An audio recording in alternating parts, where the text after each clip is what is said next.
Hello everyone. आज हम लोग पढ़ने वाले हैं पार्टनरशिप। चलो स्टार्ट करते हैं। पार्टनरशिप किसे कहते हैं? तो देखो, पार्टनरशिप जनरल टर्म में अगर देखा जाए तो दो या दो से ज़्यादा पर्सन जब कोई अग्रीमेंट कर रहे हैं किसी काम को करने के लिए, तो उसे भी नॉर्मल लैंग्वेज में पार्टनरशिप कहा जाता है। लेकिन हमारे बिजनेस स्टडीज़ में ये जो टेक्निकल टर्म है पार्टनरशिप, या इसको एक फॉर्म्स ऑफ बिजनेस ऑर्गेनाइजेशन दिया गया है। तो फॉर्म्स ऑफ बिजनेस ऑर्गेनाइजेशन में पार्टनरशिप किस तरह का बिजनेस होता है, चलो देखते हैं, स्टार्ट करते हैं। देखो, पार्टनरशिप क्या बोला गया, is a voluntary association. Voluntary association, सबसे पहला वर्ड आता है वॉलेंट्री। वॉलेंट्री का मतलब क्या होता है? अपनी इच्छा से। एक ऐसा एसोसिएशन है, एसोसिएशन दो या दो से ज़्यादा पर्सन का, दो या दो से ज़्यादा पर्सन अगर इसमें एसोसिएट होते हैं, मिलते हैं, और वो भी वॉलेंटरी अपनी इच्छा से, who agree to carry on some business, who agree to carry on some business jointly, जो अग्री करते हैं यानी अग्रीमेंट करते हैं किसी बिजनेस को रन करने के लिए जॉइंटली साथ मिलकर, and share its profit and losses, और उसके प्रॉफिट और लॉसेस को वो शेयर करते हैं। तो शेयर करना यहाँ पे कोई भी रेशियो जो वो डिसाइड करेंगे, जो अग्रीमेंट करेंगे उसके अकॉर्डिंगली। और मोर ओवर हमारे इंडिया में इंडियन पार्टनरशिप एक्ट 1932 में पार्टनरशिप बिजनेस को डिफाइन किया गया है कि पार्टनरशिप आखिर किसे कहते हैं। चलो देखो, क्या है कि पार्टनरशिप को डिफाइन किया गया as a relation between persons. सबसे बड़ा बात यहाँ पे रिलेशन, यानी दो पर्सन रिलेट हो रहे हैं, आपस में मिल रहे हैं, पर्सन्स हु हैव अग्रीड। यहाँ पे अग्रीमेंट का बात हुआ, जो जिन्होंने क्या किया, अग्रीमेंट किया, अग्री किया। ठीक है, बिना अग्रीमेंट का कोई भी पार्टनरशिप फॉर्म नहीं हो सकता है। तो अग्रीमेंट चाहे ओरल करे चाहे रिटन फॉर्म में करे, लेकिन अग्रीमेंट होना जरूरी है। To share the profit of the business, business के प्रॉफिट को शेयर करने के लिए। तो अब यहाँ एक बात उठता है कि क्या सिर्फ प्रॉफिट को शेयर करने के लिए, क्या इस एक्ट में सिर्फ प्रॉफिट के ही बारे में बात किया गया है? देखो, इंडिया में पार्टनरशिप को गवर्न करने के लिए ये एक्ट है, इंडियन पार्टनरशिप एक्ट। जैसे other forms of business organisation में हमने पढ़ा, क्या क्या पढ़ा, सोल प्रोप्राइटरशिप के लिए कोई एक्ट नहीं है, joint Hindu undivided family business के लिए लॉ है, दैट इज हिंदू लॉ या Hindu secession act. Cooperative society के लिए कोऑपरेटिव सोसाइटीज एक्ट 1912 था। अब उसी तरह से पार्टनरशिप के लिए एक्ट है, इंडियन पार्टनरशिप एक्ट 1932। तो इसके अंडर इसका पूरा गाइडेंस रेगुलेशंस होता है। तो इसमें जो ये डिफाइन किया गया कि profit, to agree to share the profit of business, तो यहाँ पे बात एक ये उठता है कि क्या सिर्फ और सिर्फ प्रॉफिट, क्या लॉसेस नहीं? तो देखो, लॉसेस वाला बात क्या हो जाता है, ये इंक्लूडेड है, दैट इज इम्प्लाइड कि लॉसेस भी क्या करेंगे, शेयर करेंगे ही करेंगे। लेकिन एक बात यहाँ पे और भी उठता है कि आप जब आगे पढ़ोगे तो उसमें आप देखोगे कि पार्टनरशिप का फॉर्म्स होता है, टाइप्स ऑफ पार्टनर्स होते हैं। तो कोई पार्टनर सिर्फ और सिर्फ प्रॉफिट के लिए ही क्या होता है, बिजनेस ज्वाइन करता है, उसे पार्टनर इन प्रॉफिट ओनली कहते हैं। कि अगर जैसे मान लेते हैं हम और आप मिलके बिजनेस क्या कर रहे हैं, करने वाले, मान लेते हैं आप दो लोग हो और मैं एक, यहाँ पे मैं भी इस बिज़नेस को ज्वाइन करना चाहता हूँ। तो आप मुझे बोल रहे हो कि सर आप मेरे पार्टनर बन जाओ, ठीक है, आप मेरे बिजनेस पार्टनर बन जाओ। अब आपने ये कहा कि सर आप मेरे बिजनेस पार्टनर बन जाओ, तो मैं यहाँ पे कह रहा हूँ कि मैं तो बन जाऊँगा, लेकिन मैं सिर्फ और सिर्फ प्रॉफिट के लिए ही बनूँगा। अब ये क्या बात हुई? तो आपके दिमाग में आ सकता है कि क्या अगर लॉस होगा तो क्या सर आप बेयर नहीं करोगे? तो मैंने कहा कि नहीं, मैं बेयर नहीं करूँगा। अब यहाँ पे आपके दिमाग में आएगा, तो आप देखो कि क्या आप मुझे पार्टनर बनाना चाहोगे? अब यहाँ पे सवाल उठता है कि अगर मैं ऐसा कंडीशन रख रहा हूँ कि मैं तो सिर्फ प्रॉफिट के लिए आपका पार्टनर बनूंगा, अगर लॉस हुआ तो लॉस को बेयर मैं नहीं करूँगा। ठीक है, अब आप यहाँ समझो, क्या मुझे आप पार्टनर बनाओगे या नहीं बनाओगे? तो आपके दिमाग में आ रहा होगा कि नहीं बनाऊंगा। क्यों बनाऊंगा? कि अब तो लॉसेस में तो शेयर नहीं करोगे, है ना। तो अब यहाँ पे बात आ जाता है, देखो कि अगर लॉस में शेयर नहीं करेंगे, लेकिन और भी फ़ायदा है, मेरा बिजनेस ज्वाइन करने का और भी फ़ायदा है। तो कुछ लोग ये भी सोच सकते हैं कि अब अगर सर का कनेक्शन है, मान लेते हैं इस एक पर्टिकुलर बिजनेस में सर के पास टेक्निकल नॉलेज है कि किस तरह से आगे एक्ट करने हैं, किस तरह से काम करने हैं, क्या क्या प्रोसीजर्स हमें फॉलो करने हैं। फिर आप ये भी देख सकते हो कि सर का अपना भी तो कनेक्शंस होगा। तो अगर कनेक्शन से, यानी कि हम लोगों से ज़्यादा सर को लोग जानते हैं, या उनका मार्केट गुडविल है, तो अगर ये हमारे बिजनेस को ज्वाइन करेंगे तो हमारा बिजनेस क्या हो जाएगा, ज़्यादा ग्रो करेगा। ठीक है, तो कुछ लोग ये भी चाहेंगे कि ठीक है सर आप बन जाओ, सिर्फ प्रॉफिट ही लेना, लेकिन आप पार्टनर बन जाओ, क्योंकि आपके कनेक्शंस हैं, आपका मार्केट गुडविल है। ठीक है, और फिर आपके पास टेक्निकल नॉलेज और लीगल नॉलेज भी है पार्टनरशिप का, तो आप टेक्निकली एंड लीगली सपोर्ट कर सकते हो हमें बिजनेस में, और साथ साथ आप हमारे बिजनेस को बढ़ा भी सकते हो।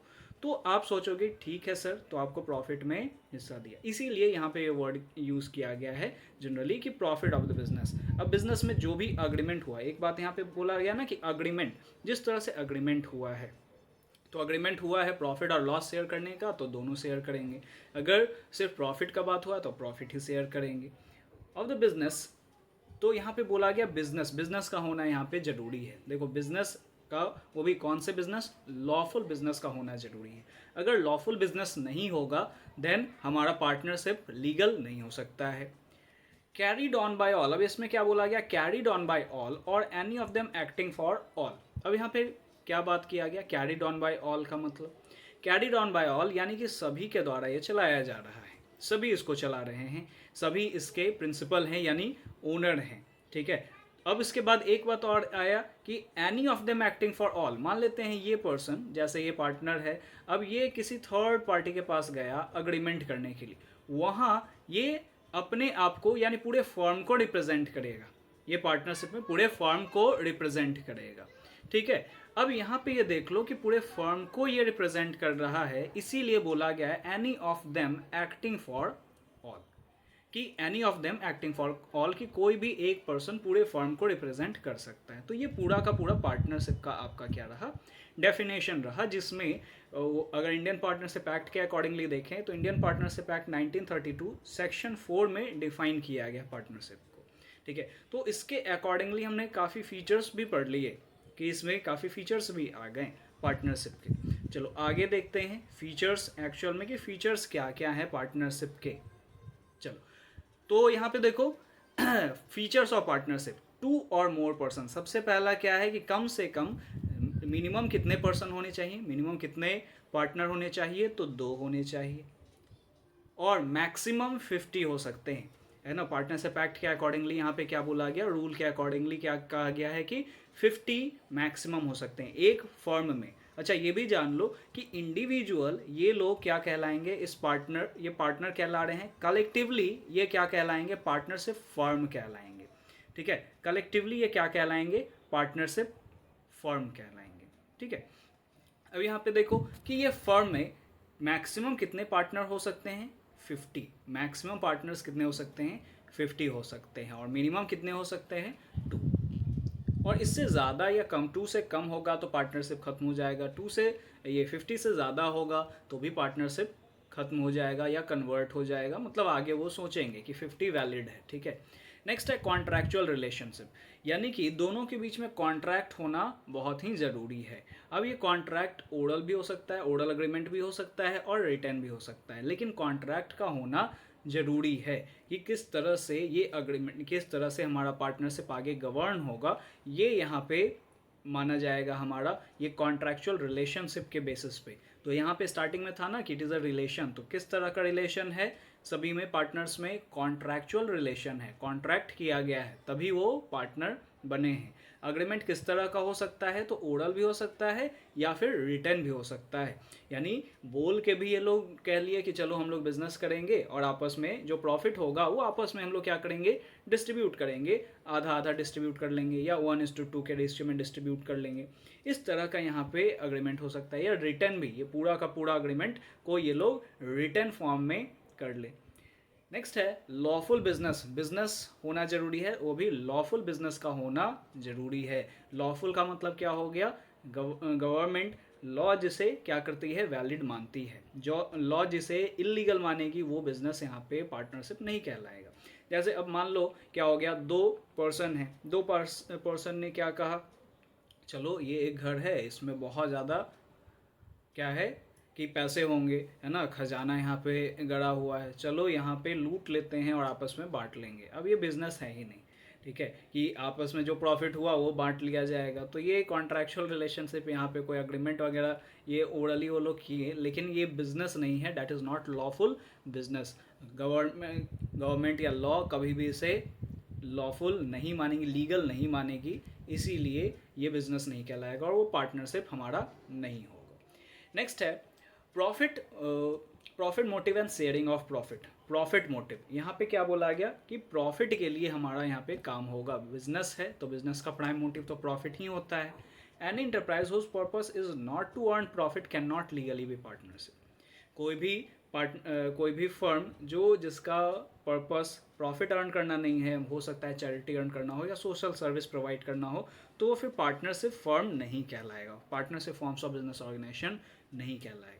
It is important to understand that to have a share in profit is important, but to have a share in loss it is not necessary। ये भी बोला गया कि प्रॉफिट में हिस्सा ये नेसेसरी है, हर एक जो होगा वो प्रॉफिट में तो हिस्सेदार होगा ही होगा, लेकिन sharing of loss is not necessary. क्योंकि स्टार्टिंग में मैंने आपको बताया कि कोई पार्टनर क्या हो सकते हैं, सिर्फ और सिर्फ प्रॉफिट के लिए हमारे बिजनेस को ज्वाइन कर सकते हैं। अगर लॉस होगा तो may be they are not responsible और they will not share losses in our business. Okay, तो ये हो गया हमारा कुछ फीचर्स। और फीचर्स देख लेते हैं, कुछ फीचर्स और हैं। अब है features mutual agency. Mutual agency का मतलब क्या हो जाता है, every partner is both agent and principal. क्या है, एजेंट भी है और प्रिंसिपल भी है। अब इसका मतलब क्या, एजेंट और प्रिंसिपल का मतलब क्या, प्रिंसिपल का मतलब हो गया कि ओनर है, और एजेंट का मतलब एज एन एम्प्लॉय भी, मतलब एम्प्लॉय नहीं तो एक तरह से रिप्रेजेंटेटिव कहा गया। ठीक है, तो दोनों है। एजेंट कैसे हैं, he is an agent of other partners as he represent them. जैसे अभी हमने कहा क्या कि ये पर्सन जो है, मान लेते हैं हमारे बिजनेस का, ये जो 4 लोग दिख रहे हैं आपको पिक्चर में, तो ये पर्सन गया किसी थर्ड पार्टी से हमारे फर्म के बिहाफ में अग्रीमेंट करने, तो उस टाइम ये एजेंट की तरह हमें रिप्रेजेंट कर रहा है, ये एजेंट बन गया है ना, और ये तीनों पर्सन को क्या कर रहा है, रिप्रेजेंट कर रहा है। So he is a agent. दूसरा, he is a principal also. Principal का मतलब as he to can bound by the acts of other partners. जैसे अगर इस समय अगर बोला जाए तो ये 3 पार्टनर क्या हो गए, प्रिंसिपल हो गए, और ये हो गया उस टाइम एजेंट, है ना। तो ये क्या कर रहा है, अपने एक्शन से दूसरे को भी बाउंड कर लेता है एज एन एजेंट, है ना, और प्रिंसिपल ये खुद बंध भी जाता है। He to can be bound by act of other partner. इसके एक्ट से अब ये तीनों भी बंध गए। ठीक है, ये जो भी थर्ड पार्टी से एग्रीमेंट करेगा जाके, वो तीनों ये क्या होंगे, उन्हें मानना ही पड़ेगा। ये बातें यहाँ पे आ जाती है। ठीक है, तो ये यहाँ पे म्यूचुअल एजेंसी इसी को कहा जाता है। और ये स्टार्टिंग में बोला भी गया ना, कैरीड ऑन बाय ऑल और any of them acting for all, तो ये म्यूचुअल एजेंसी को ही शो कर रहा है। Next, unlimited liability. Unlimited liability कई बार आ चुका है, हम लोग फॉर्म्स ऑफ बिजनेस ऑर्गेनाइजेशन जब से पढ़ रहे हैं तो 2-3 बार तो आ ही चुका अनलिमिटेड लाइबिलिटी या लिमिटेड लाइबिलिटी।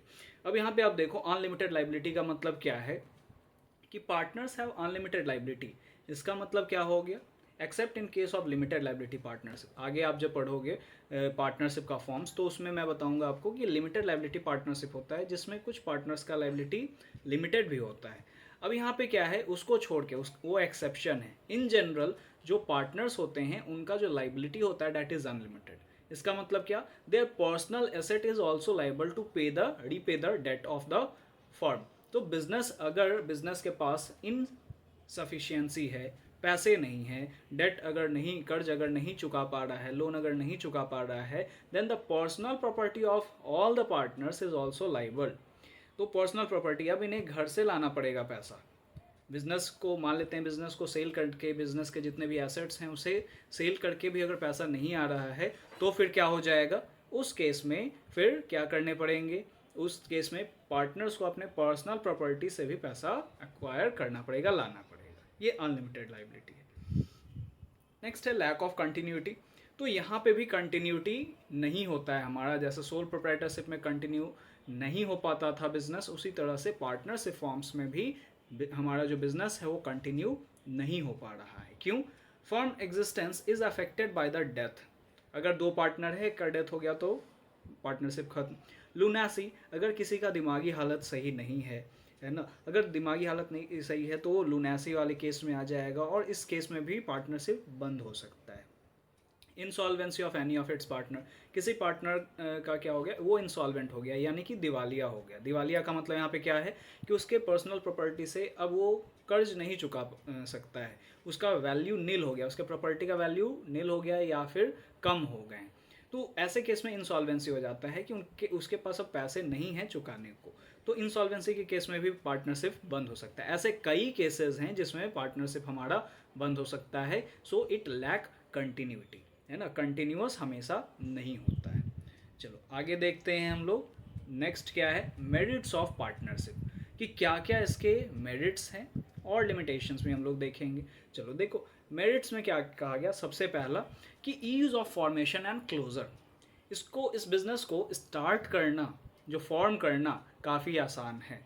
क्यों आसान है, क्योंकि कोई कंपल्सन नहीं है, no compulsion with respect to registration. Registration के रिस्पेक्ट में कोई कंपल्सन नहीं, यानी कि रजिस्ट्रेशन करवाना कंपल्सरी नहीं है, पार्टनरशिप को रजिस्टर करवाना कंपल्सरी नहीं है, बट एडवाइजेबल है।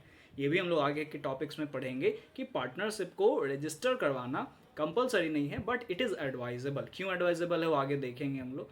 सो अब कंपल्सरी नहीं है यानी कि हमारे पेपर डॉक्यूमेंट्स कम हो गए, आसान है इसको स्टार्ट करना। उसी तरह से क्लोज़ करना भी आसान है।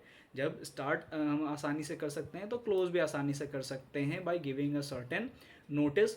नोटिस देके ये बंद भी किया जा सकता है। तो नोटिस किसे दिया जाएगा, अब जो क्रेडिटर्स होंगे, जो इन्वेस्टर्स होंगे, उसे नोटिस दे दिया जाएगा कि अब हम बिज़नेस बंद कर रहे हैं by repaying all the debt of the creditors. ठीक है, फिर उसके बाद बोला गया लार्जर फाइनेंशियल रिसोर्सेज। अब यहाँ पे क्या हो गया, सोल प्रोप्राइटरशिप में एक ही पर्सन था जो पूरा का पूरा फाइनेंस लगा रहा था, पूरा का पूरा पैसा खुद ही लगा रहा था। लेकिन अब यहाँ पे क्या बोला गया कि अब यहाँ तो कम से कम तो 2 पर्सन है ही ना, मैक्सिमम तो 50 भी है, तो कम से कम हमारे पास 2 पर्सन है। तो अब क्या हो गया, फाइनेंशियल रिसोर्सेज ज़्यादा आ गया। ठीक है, 2 पर्सन हम पैसे लेके आएंगे, 2 से ज़्यादा होंगे, 3 होंगे, 4 होंगे, 10 होंगे, तो जितने भी लोग होंगे सभी अब पैसा लेके आ रहे हैं। तो हमारे पास लार्जर फाइनेंशियल रिसोर्सेज है in comparison to sole proprietorship. Company के केस में लार्जर नहीं है, क्योंकि कंपनी आगे हम लोग जब पढ़ेंगे तो देखेंगे उसमें सबसे ज़्यादा फंड्स हमारा एक्वायर हो सकता है। तो यहाँ पे हमारे पास सोर्स ऑफ फंड्स भी बढ़ गए, एक के बजाय 2, 10, 50 तक मैक्सिमम लोग क्या कर सकते हैं, कंट्रीब्यूट कर सकते हैं, इसीलिए हमारे पास फंड्स भी ज़्यादा हो जाता है। ठीक है, फिर उसके बाद अगर हम लोग देखें सेकेंड आगे देखते हैं और मेरिट्स क्या क्या है। तो और मेरिट्स है बैलेंस्ड डिसीजन। यहाँ पे डिसीजन मेकिंग जो होगा वो बैलेंस्ड वे में होगा। सोल प्रोप्राइटरशिप में पूरा का पूरा डिसीजन अकेला एक पर्सन ले रहा था ना, पूरा का पूरा डिसीजन अकेला ही एक पर्सन ले रहा था। लेकिन अब यहाँ पे जो डिसीजन है तो मल्टीपल लोग लेंगे, और वो जब डिसीजन लेंगे और सभी का सहमति होगा, कंसेंट होगा, तभी जाके वो डिसीजन फाइनल होगा। इसी के वजह से इसे बोला जाता है कि डिसीजन बैलेंस्ड होता है। ठीक है, तो अच्छी बात है कि डिसीजन बैलेंस्ड होगा। हमारे प्रॉस एंड कॉन्स को एक पर्सन है जो हमें बता सकता है कि अच्छा ये डिसीजन यहाँ पे काम नहीं करेगा, या फिर ये चीज़ें सही नहीं लग रही हैं मुझे, तो वो अपना भी एक्सपीरियंस वगैरह यहाँ शेयर कर सकता है। तो डिसीजन यहाँ पे इसके वजह से बैलेंस्ड होता है। Next, sharing of risk. पहले यहाँ पे अगर हम लोग देखें सोल प्रोप्राइटरशिप बिजनेस में, तो सोल प्रोप्राइटरशिप बिजनेस में तो अकेला एक पर्सन था। अब यहाँ पे क्या हो गया, यहाँ पे वहाँ पे अकेला पर्सन रिस्क भी बियर कर रहा था और प्रॉफिट भी पूरा लेके जा रहा था। लेकिन यहाँ पे हमारा एक फ़ायदा हो गया कि रिस्क भी शेयर हो गया। अकेला एक पर्सन पे बर्डन नहीं आएगा, बोझ नहीं आएगा फाइनेंशियल। अब यहाँ पे हमारे पास ऑप्शंस हैं, यानी कि कम से कम 2 तो है ही, तो 2 के बीच में रिस्क यहाँ पे क्या हो जाएगा, कवर हो जाएगा, रिस्क यहाँ पे शेयर हो जाएगा। ठीक है, तो रिस्क यहाँ पे डिस्ट्रीब्यूट हो जाता है, एक पर्सन पे नहीं होता है पूरा वर्कलोड, यहाँ पे मल्टीपल पर्सन पे यहाँ पे ये बढ़ जाएगा। Next, secrecy. सीक्रेसी ये टॉप सीक्रेट, यहाँ पे कॉन्फिडेंशियलिटी होता है इन्फॉर्मेशन का। क्यों, क्योंकि पार्टनरशिप फर्म को अपने बुक्स ऑफ अकाउंट पब्लिश नहीं करवाने पड़ते हैं। अगर कंपनी का बात किया जाए तो कंपनी को अपने बुक्स ऑफ अकाउंट्स जो होते हैं वो पब्लिश करवाने पड़ते हैं। यहाँ पे बुक्स ऑफ अकाउंट्स पब्लिश नहीं करवाना पड़ता है। They are not required to publish their books of account. अब पब्लिश का मतलब क्या, कि बहुत जगह पे तो कंपनीज वगैरह में न्यूज़पेपर में भी क्या करना पड़ता है, उसे शो करने पड़ते हैं। ठीक है, कुछ न्यूज़पेपर में शो करने पड़ते हैं उन्हें अपना बुक्स ऑफ रिकॉर्ड, यानी कि फाइनेंशियल स्टेटमेंट्स। लेकिन यहाँ ऐसा कुछ नहीं है पार्टनरशिप में। इसके वजह से इसके बिजनेस के इंटरनल अफेयर्स जो हैं वो क्या होते हैं, सीक्रेट ही होते हैं, किसी को पता नहीं चलता है। ठीक है, ये इसके वजह से कॉन्फिडेंशियलिटी रख सकते हैं, आपस में ही इन्हें जानकारी रहेगी कि बिज़नेस में क्या हो रहा है, बिज़नेस का क्या पोजीशन है। ठीक है, सो ये सीक्रेट यहाँ पे होगा। अब कुछ लिमिटेशंस देख लेते हैं कि लिमिटेशंस क्या क्या हैं। चलो स्टार्ट करते हैं हम लोग लिमिटेशंस। देखो, सबसे पहला लिमिटेशन है लिमिटेड रिसोर्सेज, यानी लिमिटेड। अभी तो पहले मेरिट्स में तो हमने देखा क्या कि रिसोर्सेज ज़्यादा हैं, तो वहाँ पे कंपेयर किया सोल प्रोप्राइटरशिप पे, सोल प्रोप्राइटरशिप से। यहाँ पे कंपेयर किया जा रहा है आगे कंपनीज वगैरह से, कि कंपनी के कंपैरिजन में हमारे पास जो फंड्स है वो क्या है, लिमिटेड है, क्योंकि मैक्सिमम 50 मेंबर्स ही यहाँ पे आ सकते हैं। Next, unlimited liability. लाइबिलिटी क्या होगा, अनलिमिटेड होगा। ये यहाँ पे क्या है, नुकसान वाला बात है कि पर्सनल प्रॉपर्टी भी जो होगा पार्टनर का, इन केस ऑफ डेथ, वो भी लाइबल होगा। ठीक है, तो जो बिजनेस का गया वो तो गया ही, जो पर्सनल प्रॉपर्टी उन्होंने एक्वायर किया था वो भी चला जाएगा। तो ये बहुत बड़ा लिमिटेशन है। नेक्स्ट है lack of continuity. Lack of continuity का मतलब क्या हो गया, तो लैक ऑफ कंटिन्यूटी का मतलब ये हो गया कि कंटिन्यूअस तो हमारा नहीं है ना, कंटिन्यूअस नहीं रह सकता है। तो ये भी एक तरह का हमारा लिमिटेशन में ही आया कि डेथ के वजह से, रिटायरमेंट के वजह से, इंसॉल्वेंसी के वजह से, या फिर लुनेसी के वजह से, इन सभी के वजह से हमारा बिजनेस बंद भी हो सकता है। Next, lack of public confidence. यहाँ पे क्या बोला गया, पब्लिक कॉन्फिडेंस, पब्लिक का भरोसा यहाँ पे कम होता है। तो partnership firms are not required to publish their reports, क्योंकि वो लोग अपना रिपोर्ट्स को पब्लिश नहीं करते हैं, इसके वजह से पब्लिक को उनमें भरोसा नहीं होता है कि ये बिज़नेस फ्रॉड भी हो सकता है, चलेगा नहीं चलेगा, इसके वजह से ये थोड़ा सा प्रॉब्लम आता है यहाँ पे। Next, possibility of conflict. एक बहुत बड़ा हमारा यहाँ पे लिमिटेशन ये भी है, पॉसिबिलिटी ऑफ कॉन्फ्लिक्ट, कि कॉन्फ्लिक्ट, अनबन, झगड़े होने का यहाँ पे क्या है, यहाँ पे पॉसिबिलिटी है, क्योंकि जहाँ पे दो पर्सन होंगे, दो थॉट्स टकराएंगे, तो वहाँ कभी ना कभी कॉन्फ्लिक्ट तो आएगा ही आएगा, क्योंकि दोनों पर्सन का ओपिनियन डिफरेंट होगा, तो कभी डिस्प्यूट्स भी हो सकते हैं। ठीक है, और इस डिस्प्यूट की वजह से हमारा ऐसा कॉन्सिक्वेंस भी निकल सकता है कि पार्टनरशिप बंद भी हो सकता है, बिजनेस ख़त्म भी हो सकता है, बंद भी हो सकता है, हमारा टर्मिनेट भी हो सकता है। तो ये यहाँ पे एक काफ़ी बड़ा लिमिटेशन हुआ पार्टनरशिप का। तो आज इस टॉपिक में पार्टनरशिप, क्योंकि बहुत थोड़ा लंबा टॉपिक है, तो मैंने आपको दो पार्ट्स में, मतलब यहाँ पे सोचा है कि दो पार्ट्स में इसको आपको पढ़ाऊँगा। तो आज के लिए इतना ही, बाकी नेक्स्ट क्लास में देखते हैं। Okay, thank you everyone, thanks for watching.